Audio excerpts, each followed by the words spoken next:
Hello and welcome to Prowings CS. How are you? I'm great. Hope you are enjoying Diwali. ठीक है, इस बार jurisprudence interpretation and general law का test paper हुआ था और ये पूछा गया था कि किस तरह के क्वेश्चंस हुए। वैसे काफी सारे स्टूडेंट्स रिक्वेस्ट कर रहे थे कि सर ऑनलाइन हम लोग के लिए भी कुछ पेपर्स भिजवाइए, तो ठीक है, आप सबके लिए टेलीग्राम चैनल पे अब तक जितने भी टेस्ट पेपर्स हुए हैं सारे अपलोड हैं। क्लियर? टेलीग्राम चैनल पे इसका लिंक मैंने डिस्क्रिप्शन पे डाल दिया है, तो आप लोग वहां से पेपर ले सकते हो और आने वाले सारे पेपर्स भी वहां पे आते जाएंगे। अच्छा, जो पेपर्स स्टूडेंट्स के हो गए हैं जूरिस्प्रूडेंस के, और आप लोगों ने अपना परफॉर्मेंस देख लिया होगा किस तरह से परफॉर्म किया, और जो लोग ऑनलाइन देना चाहते हैं वो टेस्ट पेपर्स देख के अपने अपने तरफ से कोशिश कर सकते हैं। ठीक है, चलिए ये टेस्ट पेपर डिस्कस कर लेते हैं। 1 to 5 का लिया था, jurisprudence, interpretation and general laws का पेपर। कैसे इसको सॉल्व करना है, क्या क्या करना है, let's see and understand that. Clear? यहाँ पे हमने क्वेश्चन पूछा था, write a short note on Hans Kelsen's pure theory. ठीक है, अब इस शॉर्ट नोट के हिसाब से हैंस केल्सन की थ्योरी डिस्कस करनी थी, उसके क्रिटिसिज्म डिस्कस करने थे। ठीक है, कई स्टूडेंट्स ने किया, कई स्टूडेंट्स ने सब ब्लंडर किया लेकिन ठीक है, ओवरऑल परफॉर्मेंस एवरेज था इस क्वेश्चन के आंसर में। क्या आंसर लिख सकते हैं? Hans Kelsen was a Australian philosopher, a jurist who was known. Hans Kelsen एक ऐसे पर्सन थे, एक ऑस्ट्रेलियन फिलोसोफर थे, एक जूरिस्ट थे, एक जज, लीगल पर्सन थे जो ये लॉ को समझते थे। और केल्सन जो है वो कंटेम्प्रेरी स्टडीज में बिलीव करते थे, थियोरीज ऑफ लॉ जो अपने आप में इम्प्योर है। उनका कहना था कि अगर लॉ को दूसरी चीजों के साथ मिक्स कर दो, जैसे रिलीजन, सोशलिटीज, मोरालिटी, तो लॉ खराब हो जाता है, वो इम्प्योर हो जाता है। That's what Kelsen believed, that the contemporary study and the theories of law were impure as they drew upon various other fields like religion, morality to explain the legal concepts. He discarded the notion of justice as an essential element of law because many laws, though not just, still continues. उसका कहना था कि law में हमेशा justice नहीं मिलती और justice के लिए लॉ नहीं होता है, क्योंकि कई लॉ तो लॉ है लेकिन शायद उसमें जस्टिस नहीं हो। और कैल्सन ने अपने थियोरी को और अच्छे से डिस्क्राइब किया था। कैल्सन ने अपने थियोरी को इस तरीके से डिस्क्राइब किया था।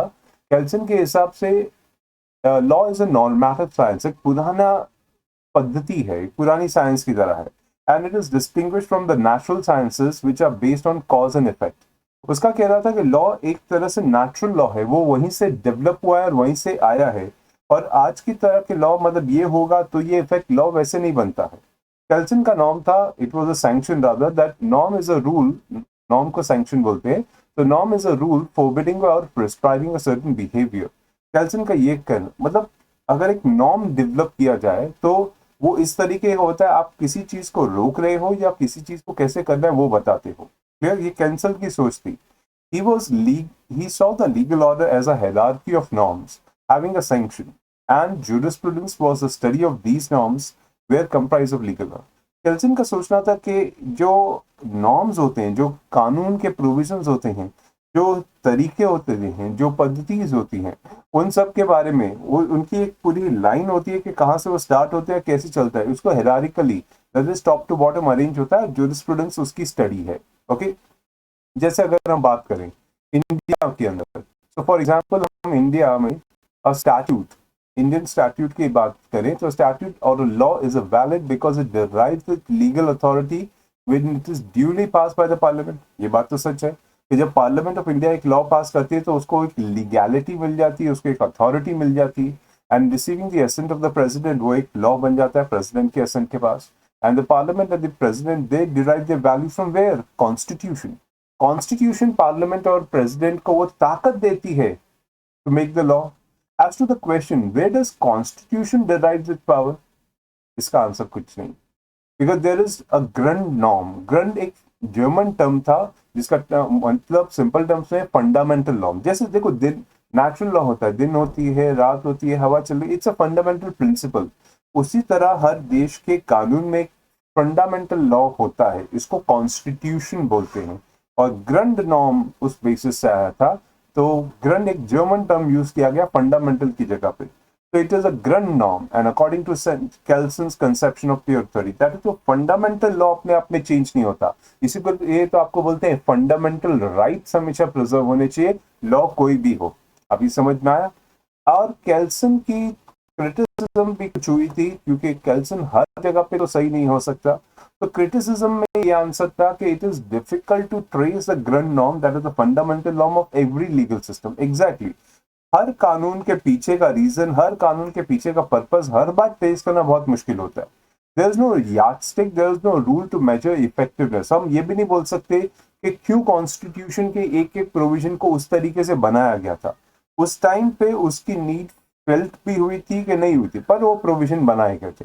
राइट टू लाइफ देख लो कॉन्स्टिट्यूशन का, राइट टू स्पीच देख लो, अब उस टाइम पे वो नीड थी कि नहीं थी, पर वो बनाए गए थे।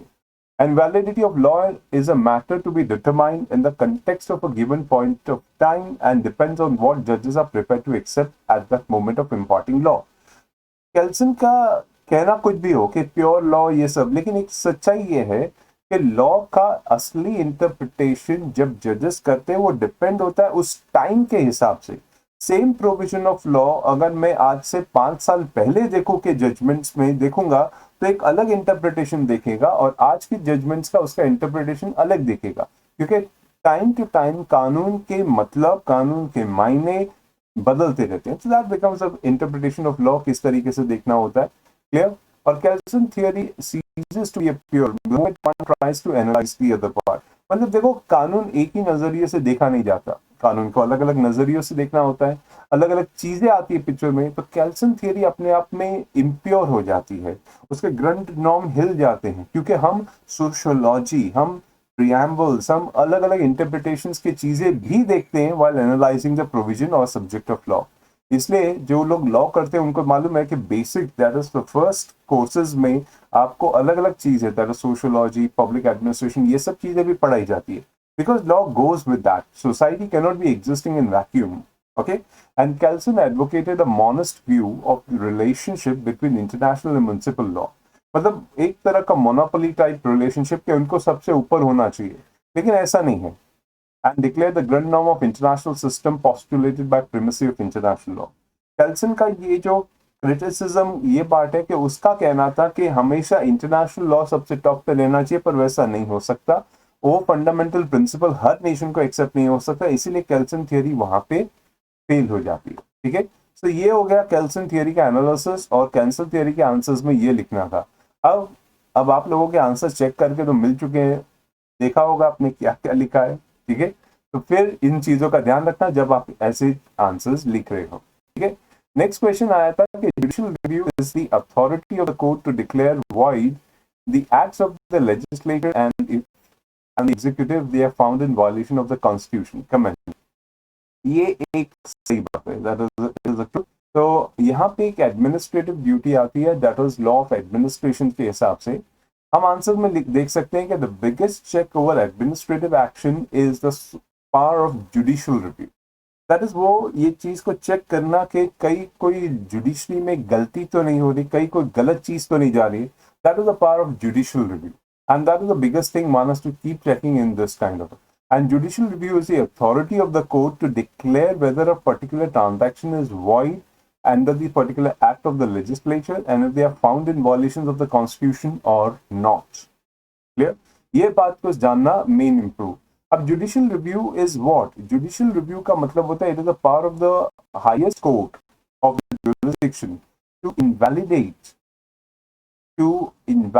on the constitutional ground the act of the government or agency। मतलब जो सुप्रीम कोर्ट है, अगर उसको लगता है कि ये बनाया हुआ लॉ जो पार्लियामेंट ने बनाया है या कोई भी लॉ, अगर वो फंडामेंटल राइट्स या कॉन्स्टिट्यूशंस के बेसिस पे सस्टेन नहीं करता, तो उसको इनवैलिडेट करने का भी हक जुडिशियल पॉइंट्स में आता है। ओके, यानी जुडिशरी कर सकती है। And the power of judicial review controls not only the legislative but also the executive administrative act। तो जुडिशियल रिव्यू का मतलब होता है, हम ओवरऑल रिव्यू में देखें तो जुडिशरी ना सिर्फ ये देखता है कि लीगल यानी लॉ रिलेटेड, बट ये भी देखता है कि ब्यूरोक्रेटिक एक्ट भी और उनके भी पास अपने आप में स्क्रूटनी में बने। Clear? And the court scrutinises the act of determining the issues as to whether within the scope of authority or conferred upon the authority exercising the powers। तो ये कोई भी कोर्ट हो जिसके पास ये ताकत है, वो हमेशा देखता है कि ब्यूरोक्रेसी या एग्जीक्यूटिव पावर्स भी है वो अपने वेल डिटरमाइंड ऑर्डर के अंदर ही एक्सरसाइज हो। क्या वो अपनी स्कोप ऑफ अथॉरिटी या पावर से ज्यादा? कई बार आपने देखा होगा, जैसे न्यूज में दिखाते हैं पुलिस अपनी अथॉरिटी से बाहर हो गई, उसके खिलाफ एक्शन लिया गया, ये वो। The court has to scrutinise के अथॉरिटीज और लेजिस्लेटिव बॉडीज दोनों अपने अपने एम्बिट के अंदर हो। Clear? And where an act of executive or the administration is found ultra vires the constitution or the relevant act, it is declared as such therefore void. तो जैसे ही वो एक्ट, एडमिनिस्ट्रेटिव एक्ट, जैसे ही वो चीज जो लॉ का part बनी वो कॉन्स्टिट्यूशन के अगेंस्ट है, वो अपने आप में वॉइड हो जाएगी। ओके, किसी भी स्टेट का कोई भी एक्ट हो। तो the court attitude appears to be stiffer in respect of discretionary powers of the executive administrative. Yes, court थोड़ी strict है, stiffer है, strict है, and the court is not against the vesting of discretionary power in the executive. Court ये मना नहीं करता, आप दूसरों को delegate करना चाहो कर सकते हो, but it expects that there should be proper guidelines. सामने वाला क्या कर रहा है क्या नहीं कर रहा है, इस चीज की proper guidelines होना बहुत जरूरी है। Clear? And the court interferes when all these powers goes uncontrolled, unguided discretion. मतलब कोई पुलिस ऑफिसर, कोई एग्जीक्यूटिव पावर वाला अपने आप को उस एरिया का लीडर समझने लगे तो कोर्ट को सीरियस एक्शन लेना पड़ जाता है। Clear? So that's where court has to see executive powers are not exercised in unguided manners, and there are no abuses of discretion. इन चीजों का ध्यान कोर्ट को रखना पड़ता है। क्लियर? फाइन। तो इस तरीके से आप इस क्वेश्चन का आंसर लिख सकते थे और लिखा भी है स्टूडेंट्स ने। बट आप लोगों ने जानते हो, आपके मार्क्स खुद स्पीकअप करते हैं कि judicial review is the authority of the court to declare void the act of legislature and executive if there violations. Okay, तो कई स्टूडेंट्स ने कई आंसर्स लिखे हैं और ओवरऑल रिव्यू वो लोग जानते हैं। अब जो आगे का क्वेश्चन आता है, लेट्स सी वो क्वेश्चन क्या था, किस तरीके से क्वेश्चन नंबर 2A को आपने आंसर किया या टैकल किया एग्जामिनेशन पॉइंट ऑफ व्यू से। Let's see and understand that. एक क्वेश्चन था, Rajasthan legislature they passed a law restricting the use of sound amplifiers. The law was challenged on the ground that it deals with matters which falls in entry 81 of the list 1 under the constitution, reads as under post and telegrams, telephones, wireless broadcasting, and other like forms of communication. And therefore, the state legislature was not competent to pass. Examine this proposition in the light of fit and substance rule, referring the case law. Interesting question था, और ये बताना था कि whether the substance, that is, ये जो word है broadcasting, देखो इन्होंने लॉ जो पास किया वो साउंड एम्पलीफायर है जो ब्रॉडकास्टिंग में आता है। अब किसी ने इस बात में चैलेंज किया कि एंट्री 81 के हिसाब से ये सेंट्रल गवर्नमेंट के पास में आता है, स्टेट के नहीं आता है। तो क्या स्टेट अपने एम्बिट से, क्या स्टेट अपने ज्यूरिसडिक्शन से, क्या स्टेट अपने लिमिट से बाहर तो नहीं चली गई? क्या स्टेट ने ये पावर एक्सरसाइज करने की कोशिश तो नहीं की है जो उसके एम्बिट में आता ही नहीं? तो you have to analyse that from the fit and substance. Okay, whether that fit and substance is properly there or not. Clear? Fine, इसका आंसर लिखना था, लिखा था, ठीक है, कई स्टूडेंट्स लिखा। चलो आपके आपके मार्क्स आप देख सकते हो, आंसर आप चेक करो, समझ में आ जाएगा। ठीक है, so the rule of fit and substance means that where a law in reality and substance falls within an item to which the legislature when enacted that law is competent to legislate, and then such law shall not be invalid because merely of incidental touches the matter outside the legislature. देखो, fit and substance का मतलब होता है असल में एक चीज एक लिमिट तक रहती है, ठीक है, लेकिन अगर अपना कोर छोड़ के वो दूसरे ब्रांचेस के दूसरे जगहों पे सिर्फ थोड़ा सा पार्ट जाता है तो ठीक है, that is not the entire thing is gone to the. अभी जैसे अगर आपके एरिया में आपका जो एरिया है वहां पे पेड़ उगता है, ठीक है, वो पेड़ अगर आपके बिल्डिंग के एरिया में या आपके एरिया में उगता है, ठीक है, थोड़े बहुत ब्रांचेस बाजू वाले के उधर जाते हैं, तो that's just part of a substance of that, but the pith and substance of that is very much in your tree. The tree is very much in your area, so that means you can cut off the branches of it is going, but that doesn't mean you have to cut off the tree. तो ये समझना है कि क्या law का कोई एक part, थोड़ा सा ब्रांच दूसरे किसी लॉ को ओवरराइड करते हुए है या नहीं है। अगर ब्रांच ओवरराइड कर रहा है तो अलग बात हो गई, लेकिन अगर पूरा सब्सटेंस चेंज हो रहा है तो अलग बात हो गई। Clear? And entry 6 of list 2 of the constitution reads as follows. Okay, so entry 6 में क्या लिखा है? The public health sanitation. Rajasthan legislature has passed a law restricting the use of amplifiers in this part. Rajasthan legislature ने list 2 यानी state list के entry 6 में law पास किया था पब्लिक हेल्थ के रिगार्ड में, clear, and the law was challenge on schedule 7 entry number 31 list 1 के हिसाब से कि सर ये तो राजस्थान ने क्या कर दिया, लिस्ट 1 को ओवरराइड कर दिया। राजस्थान ने लॉ किस में पास किया था, लॉ पास किया था लिस्ट 2 के एंट्री 6 में, लेकिन ये एंट्री 6 का लॉ लिस्ट 1 8 एंट्री 8 के अंदर ओवरराइडिंग इफेक्ट यानी post telegraph telephone and broadcasting का ओवरराइड करता है, और स्टेट लेजिस्लेचर लिस्ट 1 पे लॉ नहीं पास कर सकता। सुप्रीम कोर्ट का case G Chawla versus state of Rajasthan में supreme court rejected the argument on the ground that the object of law was to prohibit unnecessary noise which is affecting public health, ये था, and not to make a law on broadcasting। Supreme Court ने बोला ये जो law था वो broadcasting के लिए नहीं बनाया गया था, ये लॉ था कि नॉइस पॉल्यूशन कैसे कंट्रोल करे। therefore the pith and substance of the law was public health not broadcasting. तो उसको गलत इंटरप्रिटेशन देके आप सुप्रीम कोर्ट के सामने खड़े हो, सुप्रीम कोर्ट ने आर्ग्यूमेंट ही रिजेक्ट कर दिया, क्लियर। अब सर मेरे को इतना सारा थोड़ी ना याद होगा पब्लिक हेल्थ वगैरह, एग्जैक्टली पब्लिक हेल्थ याद तो नहीं होगा, लेकिन सुप्रीम कोर्ट का जजमेंट आप याद रख सकते हो। भले जजमेंट का जी चावला अगर स्टेट ऑफ राजस्थान याद रहा तो बहुत अच्छी बात है। देखो क्वेश्चन पढ़ने से इतना समझ में आता है कि उसने नॉइस पॉल्यूशन कंट्रोल करने के लिए लॉ बनाया गया था, जबकि चैलेंज इस पॉइंट पे किया गया था कि वो post telegraph telephone and broadcasting के अंदर आता है। अब पोस्ट टेलीग्राफ तो ये हो नहीं सकता, टेलीफोन हो नहीं सकता, वायरलेस ब्रॉडकास्टिंग बचा, पर wireless broadcasting another form of communication में नॉइस पॉल्यूशन कंट्रोल करने के लिए बनाया गया law can not be following over there. तो इसका मतलब the pith and substance was not broadcasting, it was noise pollution control for health control of the people। ठीक है, समझा, इस बात का ध्यान रखना, ठीक है, fine. So that was one of the questions students ने आंसर किया भी था, देखा भी था, ठीक है। Next one was rule of beneficial construction. आपसे पूछा गया था कि अगर किसी लॉ के पॉइंट को, किसी स्टैट्यूट को हम लोग रीड करते हैं तो इसका एक इंटरप्रिटेशन होता है बेनिफिशियल, दैट इज जब तक ये साबित ना हो जाए कि किसी ने गलत काम किया, वो लॉ किसी के फायदे के लिए बना है, तो कैसे उसको लिखना था, ठीक है, फाइन। उसका आंसर इस तरीके से लिखना था, मार्क्स तो आप देख चुके हो, फिर आंसर क्या लिखना था, आंसर ये लिखना था कि beneficial constructions it involves giving the widest meaning possible to the statutes. कोई भी लॉ होता है जैसे स्वच्छ भारत का नॉर्म्स या आधार नॉर्म्स, सबसे इंपॉर्टेंट पॉइंट ये होता है कि वो लोगों के भलाई के लिए बनाया जाता है, लॉ किसी से बदलाने के लिए नहीं बनता है, that is the first rule. And where there are two और more possible ways of interpreting a section और a word, the meaning which gives a relief and protects the benefits which are purported to be given by the legislation should be chosen।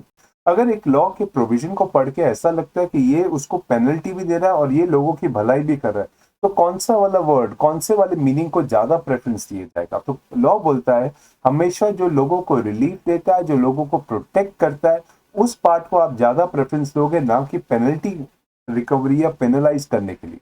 The beneficial statute has to be construed in its correct perspective so as to fructify the legislative interest। मतलब ये जानना कि वो law अपने आप में reality में क्या बोलता है, उसके सही मायने क्या है, वो बारे में।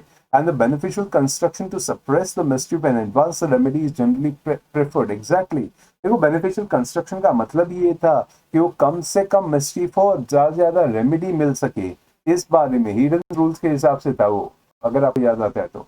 The beneficial construction of the statute have enormously played an important role in the development and the beneficial interpretation of socio-economic legislation। देखो ये जो पूरा beneficial construction का नॉर्म था, इसने जुडिशरी में बहुत सारे लेजिस्लेटिव इंटेंट को क्लियर करते हुए गवर्नमेंट के बेनिफिट्स के लिए लॉ बनाने की और सोसाइटी के बेनिफिट्स के लिए लॉ की बात की गई। And always have encouraged Indian legislature to make more laws in favor of the people belonging to the backward class। तो आप कई सारे बैकवर्ड क्लास के लॉ चेक कर सकते हो, वो बेनिफिशियल कंस्ट्रक्शन के हिसाब से बनाए गए थे, क्लियर, फाइन। तो ये हो गया अपना answer, you know what you have written, okay, fine. Question 3A, explain the requisite of a valid custom. ये पॉइंट पूछा था कि कस्टम्स की वैलिडिटी कैसे चेक की जाए, कस्टम को वैलिड कैसे बोला जाए। अलग अलग कस्टम्स है अलग अलग सोसाइटी के हिसाब से। तो आंसर बहुत सिंपल था, customs will be valid at law will have a binding force only if they fulfill certain criteria। कोई भी कस्टम की वैलिडिटी तब आती है जब वो कुछ क्राइटेरियाज को मीट करे, जब वो कुछ बेंचमार्क्स को मीट करे। पहला होता है इमेमोरियल हिस्टोरियल, कई सालों से चल रहा है, एंशियंट कस्टम की तरह। A custom is valid to if it is prove to be immemorial, it must be ancient. जैसे बोलते हैं ना कई सालों से हमारे यहाँ पे ये पद्धति चल, जैसे हिंदू मैरिज राइट्स, आज भी वो 7 फेरे होते हैं, आप टीवी सीरियल्स में और पिक्चरों में देखते हो। अब ये कस्टम इतने सालों से चल रहा है, नहीं तो where it is written that it has to be that way, there is no law, but it's a custom which is followed, then there has to be certainty. Custom certain होना चाहिए, डेफिनेट होना चाहिए, कोई वेग statement या ambiguous statement नहीं होना चाहिए किसी भी कस्टम्स के रिगार्ड में, तो वो लॉ की तरह एक्सेप्ट किया जा सकता है। क्लियर? ठीक है। फिर उसके साथ साथ आप आंसर में ये भी लिख सकते हो कि रीजनेबलनेस, यस कस्टम रीजनेबल होना चाहिए, ऐसा नहीं होना चाहिए अरे बहुत ज्यादा कुछ हम पे दबाव डाल रहा है, तो it has to be reasonable, it has to be useful, it has to be convenient to the society. Custom ऐसा होना चाहिए कि कस्टम इज अनरीजनेबल, तो इसको अपोज किया जाएगा justice, equity and good conscience के केस पे। तो कस्टम अपने आप में रीजनेबल रेस्ट रखता हो। And compulsory observance. Yes, custom to be valid must have a continuous observed without any interpretation from time immemorial. अगर किसी भी कस्टम को आज के तारीख में हम लोग वैलिड बोले तो ये कई सदियों से और आज भी उसका इमेमोरियल प्रैक्टिस किया जा रहा है। It must have regarded by those who are affected as an obligatory और बाइंडिंग रूल। मतलब जो भी इस कस्टम्स को कैरी करे, देखो कई सारे रिलीजन वाले एक पर्टिकुलर कस्टम्स को कैरी करे, आज भी आप दिवाली के हिसाब से कई कस्टम्स को कैरी करे हो, आने वाले टाइम में भी कई फेस्टिव सीजन आएंगे, कस्टम्स कैरी हो रहे, तो they have a reasonableness, they have compulsory observance, public are still following their customs and conformity with law and public moralities. Exactly. Customs के अंदर ये चीज का ध्यान रखने का कि वो they must conform to the law. ऐसा नहीं होता, no custom should be overriding the existing law. A custom must not be opposed on morality. वो पब्लिक के लोगों के खिलाफ नहीं होना चाहिए, और public policy, nor it must conflict any law. And if a custom is expressly forbidden by legislation or abrogated by statute, it is inapplicable. जैसे बोलते हैं ना चाइल्ड मैरिज ये कस्टम लॉ की तरफ से मना किया गया, तो वो कस्टम्स अपने आप में इलीगल है, वो कस्टम फॉलो नहीं किया जा सकता। Clear? Unanimity of opinion. The custom must be general or universal in nature. If a practice is left to individual choice, it cannot be custom.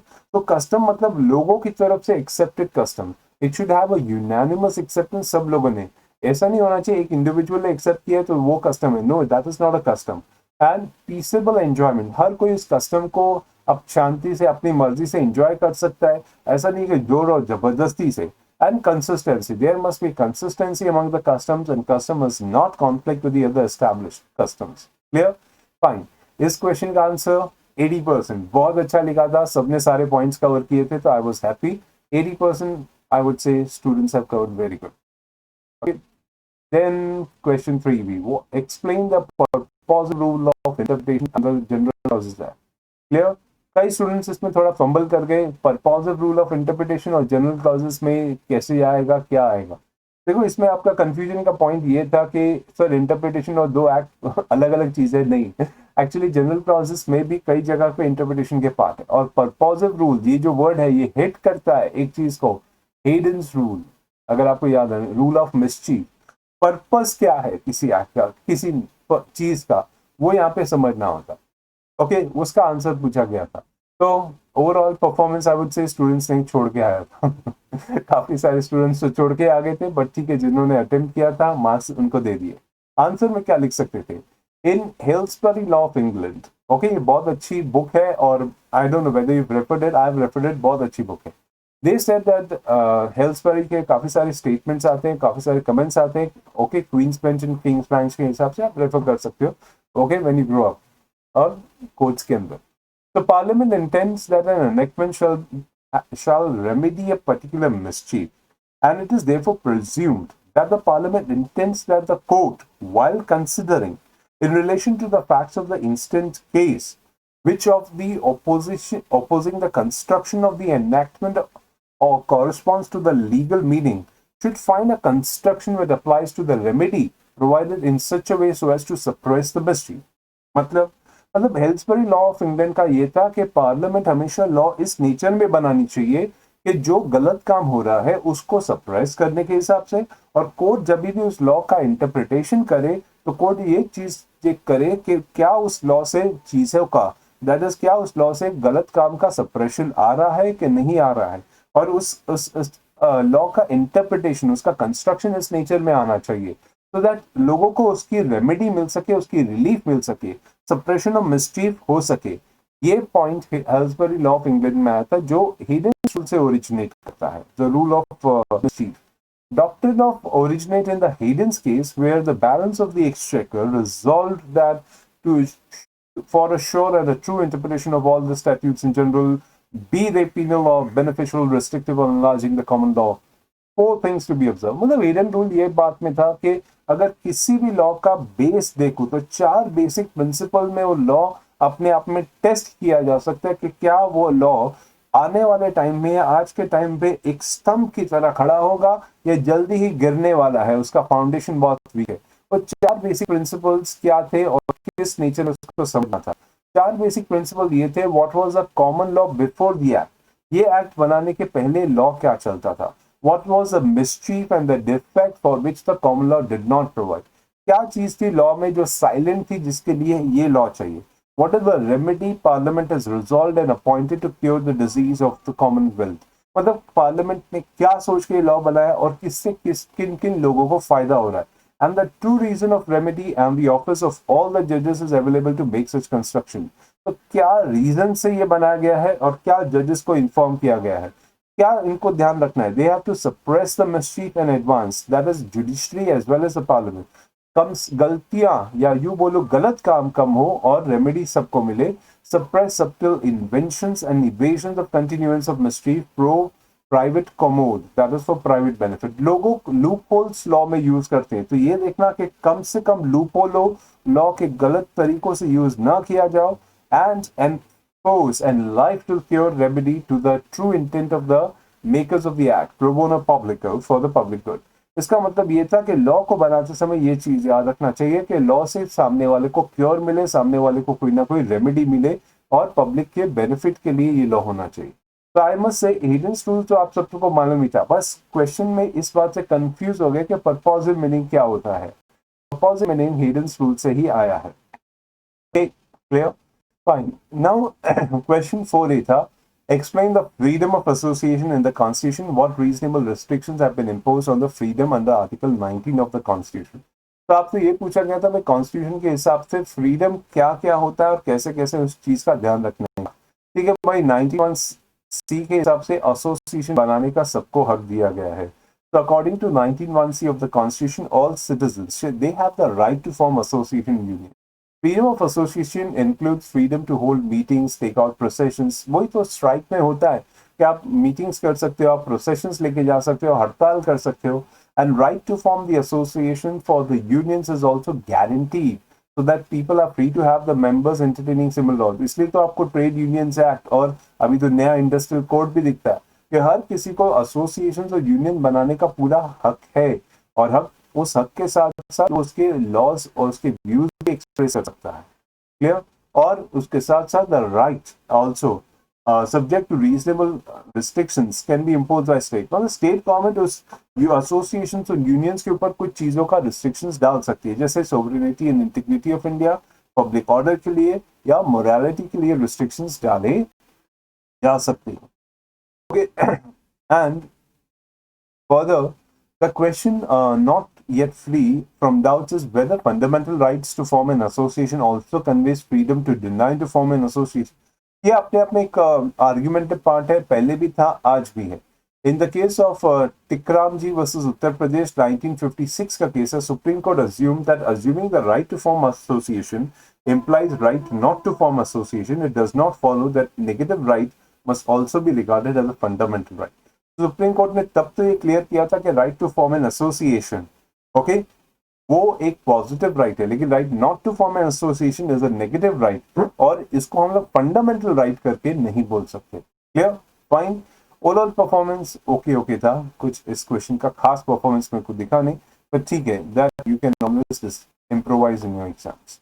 Next question, the rule of reasonable constructions. Okay, ये question data and overall performance was 65% के आसपास, फिर भी अच्छा था, reasonable था, काफी लोगों ने अच्छे से डिस्क्राइब किया।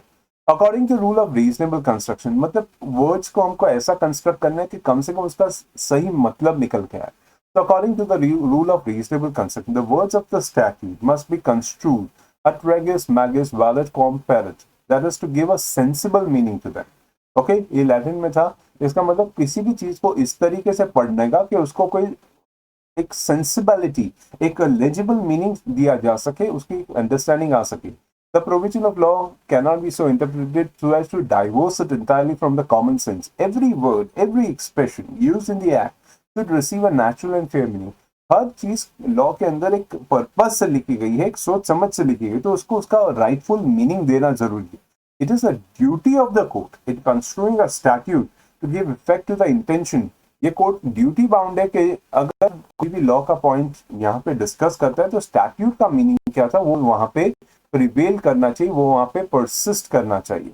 Okay, if therefore giving a literal meaning to a word used by a draftsman, particularly in the penal statute, defeats the objective of the legislature, which is to suppress the mystery, the court can depart from the dictionary meaning which will advance the remedy. मतलब कई बार ऐसा होता है कि अगर मैं dictionary meaning के हिसाब से जाऊं तो ये गलत चीजों की तरफ ज्यादा है और रेमेडी की तरफ कम है. तो अगर किसी भी वर्ड का मतलब डिक्शनरी मीनिंग के हिसाब से सप्रेशन ऑफ मिस्टीफ नहीं दिख रहा है तो कोर्ट अपना मतलब चेंज कर सकता है और रेमेडी की तरफ, दैट इज रिलीफ की तरफ और सप्रेशन ऑफ मिस्टीफ की तरफ उसका इंटरप्रिटेशन कर सकता है. It is only when the language of the statute in its ordinary meaning and grammatical construction leads to manifest contradiction of the apparent purpose of the enactment so as to give inconvenience or absurdity, hardship or injustice, presumably not intended. A construction may be up to it which modifies the meaning of the words and even the structure of the sentence. बोलना क्या चाहते? बोलना ये चाहते हैं जब एक language, एक स्टैट्यूट का लैंग्वेज, एक लीगल लैंग्वेज का इंटरप्रिटेशन होता है तो हम उसको उसके ऑर्डिनरी मीनिंग, उसके ग्रामेटिकल कंस्ट्रक्शन से पहले समझते हैं. पर अगर उस ग्रामेटिकल मीनिंग में ही कॉन्ट्रडिक्शन लगे, उसको पढ़ने में लगे कि यार ये एक्चुअली वो बोलना नहीं चाहता, उससे उसका मतलब ही बदल जाता है, वो एब्सर्ड एक मजाक बन जाता है और लोगों को हार्डशिप लगेगा और एक्चुअली लॉ इस इंटेंशन से बात नहीं कर रहा, उसका कंस्ट्रक्शन एक अलग नेचर में जाना चाहिए. तो कोर्ट के पास पूरी ताकत है कि उस सेंटेंस का कंस्ट्रक्शन, उसका स्ट्रक्चर अपने आप में बदल सके. Okay, and courts can depart from the meaning of a word and give it a meaning which will advance the remedy, suppress the mischief, provided the court does not have the conjecture or surmises. Okay, court चाहे तो अपने अलग तरीकों से मतलब दे सकता है, अलग इंटरप्रिटेशन दे सकता है, कोर्ट चाहे तो अलग इंटेंशन दे सकता है जो एक सही मतलब बाहर निकाले. एंड इट शुड, पर एक चीज याद रखना, कंजेक्चर एंड सरमाइसेस का मतलब होता है एक तरह की अपनी सोच के हिसाब से या अपने इंटरप्रिटेशन का बेसिस बिना किसी, जैसे बोलते हैं ना मुझे ऐसा लगता है, ये लगता है प्रोविजन में नहीं. कोर्ट अपने डिसीजंस को देते हुए बहुत ही स्ट्रॉन्ग बेसिस देता है कि उसको ये मतलब क्यों दिया जाता है. इसलिए बोलते हैं ना the reasonings by the court has to be very particular and the construction will be adopted in accordance with the policy and the object of the statute. कोई भी provision of law का construction, उसकी understanding ये समझ के ली जाती है कि क्या वो actually उस statute को help करता है कि नहीं करता है. समझा? तो इस तरीके से आप कई सारी चीजें इस आंसर में डिस्कस कर सकते हो. ओके, आप लोग आंसर देखा ही होगा और किस तरीके से आप क्या क्या लिख सकते हो वो आपको समझ में आया था. ठीक है. Now the other part was enumerate in short exceptional circumstances of application of natural justice in the administrative law. Clear? Fine. यहाँ पे 75%, very good. इतना लोगों ने तो अच्छा आंसर लिखा ही है. So 3/4 of the class were good in this question. So what is coming out of this? The normal rule is that a person who is affected by the administrative action is entitled to claim natural justice. That requirement may be excluded in the certain exceptional circumstances. मतलब देखो, natural justice होता है हमारी भी सुनवाई हो, हमें भी सुनो, लेकिन कुछ ऐसे सर्कमस्टांसेस होते हैं जहां पर प्रिंसिपल ऑफ नेचुरल जस्टिस को हमको बाजू में रखना पड़ता है. Therefore the administrative law requires a statutory interpretation rather than on the basis of natural justice. Clear? तो ऐसा क्या क्या चीजें जहां पे ये हो सकता है नेचुरल जस्टिस के प्रिंसिपल्स को आपको साइडलाइन करना पड़ जाए. वहां पे एक आता है statutory exclusion. The principle of natural justice may be excluded by the statutory provisions. साफ साफ अगर लॉ में लिखा गया कि नेचुरल जस्टिस नहीं एप्लीकेबल है तो एक्सक्लूड हो जाएगा. Where the statute expressly provides for observance of the principles of natural justice, the provisions is treated as mandatory and the authority is bound by. तो जो अगर स्टैट्यूट में बहुत साफ तरीकों से लिखा गया है कि आपको principle of natural justice follow करना है, तो फिर आपको principle of natural justice he follow करना पड़ता है. पर अगर लॉ ने अपने खुद के प्रोसीजर्स दिए हैं और प्रिंसिपल ऑफ नेचुरल जस्टिस मना किया, तो फिर आपको वहां पे principle of natural justice follow नहीं करना. So where the statute is silent as to the observance of principle of natural justice, thus such silence is taken to imply observance thereto. तो अगर वो साइलेंस लिखा गया है, नहीं तो कोर्ट नेचुरल जस्टिस लिखने में कोर्ट को कितना टाइम लगता है, पार्लियामेंट को कितना टाइम लगता है. तो जहां पे नेचुरल जस्टिस नहीं लिखा गया वहां पे जबरदस्ती नेचुरल जस्टिस को डालने की जरूरत नहीं रहती. If the law is silent on that point, it can be interpreted that the law never intended the natural justice. दूसरी सिचुएशन आती है इमरजेंसी के situation. Exceptional circumstances of urgency and emergency where prompt and preventive action is required, the principle of natural justice need not be observed. तो ये कभी कभी आता है कि यहाँ पे prompt action चाहिए था, preventive action चाहिए था, जैसे अचानक से बाढ़ आना या earthquake या act of God या कुछ भी हो जाए, वहां पे नेशनल जस्टिस के लिए हम लोग रुक नहीं सकते, because there has to be certain situations that you have to take fast decisions. So the determination of the situation requiring the exclusion of natural justice by the administrative authority is not final and the court may review. तो हर एक situation का analysis court कर सकता है कि whether it is a situation of emergency or not. और अगर है तो फिर एडमिनिस्ट्रेटिव अथॉरिटी ने जो काम किया वो अपने आप में सही था. जैसे अभी पेंडेमिक के टाइम पे कई लोगों को आपने देखा होगा टीवी पे एक तरह की पनिशमेंट दी गई थी, वो उठक बैठक करवाओ, बिना मास्क के घूम रहे थे, घूमने निकल जाते. क्यों अलाउ किया गया था? वो कोर्ट ने भी उसको चैलेंज इसलिए नहीं किया क्योंकि इस सिचुएशन में लोगों को घर पे बैठना बोला गया था, because it was spreading. Okay, so that is excluding the principle of natural justice. Interim disciplinary action. The rules of natural justice are not attractive in the case of interim disciplinary actions. Okay, interim disciplinary actions is an action which is taken at a very initial stage. तो यहाँ पे आप natural justice claim नहीं कर सकते क्योंकि case अभी बाकी था. Academic evaluation, where a student is removed from the educational institution on the ground of unsatisfactory academic performance, the requirement of pre-decisional hearing is excluded. तो अगर किसी का परफॉर्मेंस ही अच्छा नहीं था और स्टूडेंट्स को उस कॉलेज से उस इंस्टीट्यूशन से निकाला गया है, तो he can not B challenging on the grounds that natural justice के बेसिस पे कि उसको सुनवाई नहीं दी गई थी. Okay, that is not the ground because उसका परफॉर्मेंसेस का दिख रहा है. And impracticability, where the authority deals with large number of persons, it is not practicable to give all of them an opportunity of being heard, and therefore in such a situation, the court does not insist on observance of rule of natural justice. मतलब आप इतने सारे लोगों को एक साथ तो नहीं सुन सकते. You can listen to the representative, but you cannot be listening to everyone. So यहाँ पे ऐसा situation आता है, वहां पे natural justice exclude करते हुए the court may follow the procedures as prescribed in law. Okay? So that was a simple question. Principle of natural justice के basis पे and overall performance मैं बता चुका हूँ, काफी अच्छा था. Next question था adjustem generis के basis पे. That is one word derives the meaning from the other, or same kind or same species. Overall performance again 75%. लोगों ने अच्छे से explain किया है. Good. So adjustem generis का principle क्या था? Adjustem generis rule is that where the general words follow a particular specific words and the general word following the particular specific words must be confined to the things of same kind and those specified unless there is a clear manifestation of contrary. तो यहाँ पे बोलने की जरूरत ये थी कि अगर एक वर्ड्स दूसरे वर्ड्स के साथ आता है तो दोनों का इंटरप्रिटेशन, दोनों का मतलब एक तौर पे, एक नतीजे के तौर पे लेना चाहिए, ना कि दोनों को अलग अलग मतलब दिया जाए. ओके, जैसे कई एग्जांपल्स होते हैं जीएसटी में, आप कई सारी चीजें एक साथ वर्ड्स में पढ़ते हो तो आपको मालूम पड़ता है कि 1 2 3 4 सब में एक साथ जीएसटी का वो प्रोविजंस लगता है. क्लियर? उसी तरह टैक्स और बाकी सारे रेवेन्यू स्टैट्यूट्स में मिलता है. तो adjustem generis मतलब one word derives the meaning from the other one. बराबर? Clear? And it is merely a rule of construction to aid the courts to find the true intention. तो मतलब court ये देखना चाहता है कि actually लेजिस्लेचर का इंटेंशन क्या है. That's why this rule is applied. जहां पे कोर्ट को लगा ये रूल की जरूरत होती है. To apply the following conditions, the statute must contain enumeration of specific words. मतलब कई सारे वर्ड्स वहां पे लिखे रहने चाहिए, उसके कई सारे नाम अलग अलग तौर पे लिखे होने चाहिए, पहले वो होना चाहिए. And the members of the enumeration constitute a class. अपने आप में एक क्लास होना चाहिए उसके बारे में. That is, it can be traders class, associations class, or it can be class of particular words or trademarks के अपने अपने क्लास होते हैं. And the class is not exhausted by enumeration. मतलब उसमें और भी चीजें आ सकती हैं.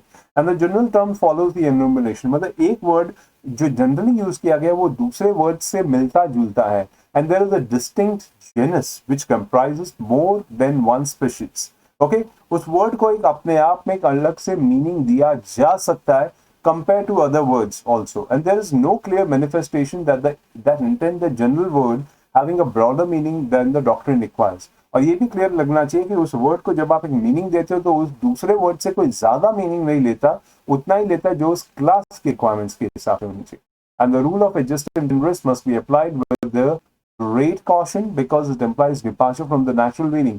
देखो कई बार कई वर्ड्स ऐसे होते हैं जिनका एक मतलब हम लोग जब उसके क्लास से लेते हैं तो डिक्शनरी और दूसरे वर्ड से बहुत अलग मीनिंग ले लेता है। ऐसा आपने रेवेन्यू स्टैट्यूट्स में बहुत देखा होगा, तो इसलिए एडजस्टिव जनरस का रूल बहुत ही केयरफुली यूज करना चाहिए। क्लियर? फाइन। सो ये हो गए हमारे क्वेश्चंस के एनालिसिस, किस तरीके से लिखे थे अपने क्वेश्चंस के आंसर्स आपने खुद देखे। तो all the best for exams and study करते रहो, और भी टेस्ट पेपर्स आ रहे हैं। बाय।